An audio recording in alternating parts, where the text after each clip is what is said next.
यही तरह हम बोली की मर्दन का त्योहारों से मेहरा छुटानी ना छोड़े अगर घरे में हुआ तो के लगिया मर के पहुंचे कहो खाली घर में रहबा कमैबा नहीं नहीं कमैबा ताई चार बटन मूली तो कैसे खई हो सो हमर फ्रेंड पल्स कहां से आई अच्छा तो मर गई चल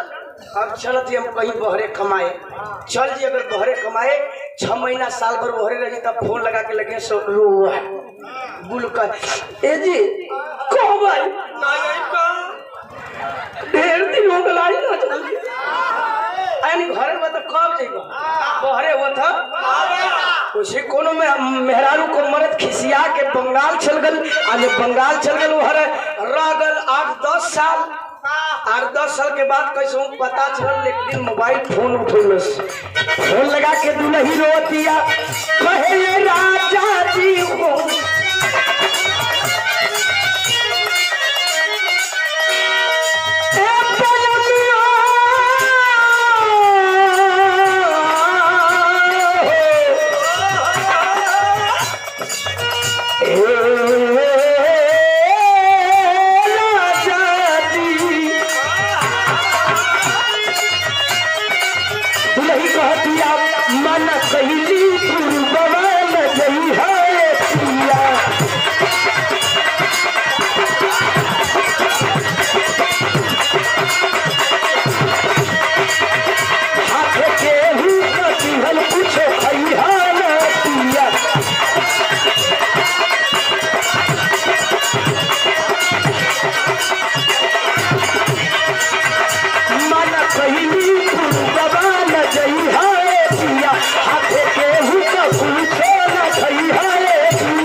कालस की हमार कलम फंस गई आगड़ी अपने भैया अरे सारी साली रखले होई अपने मिलियरा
छोटे भाई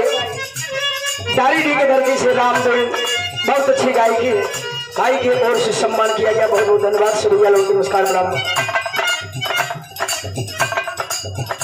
भैया लोग नमस्कार प्रणाम बात है। अरे हमारा पलंग से जुड़ल हुई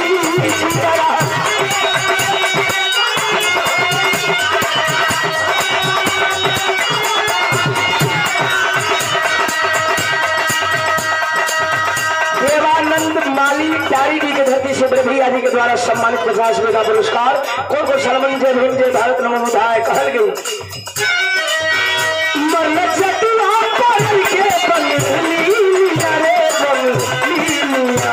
चिता बदली खिया के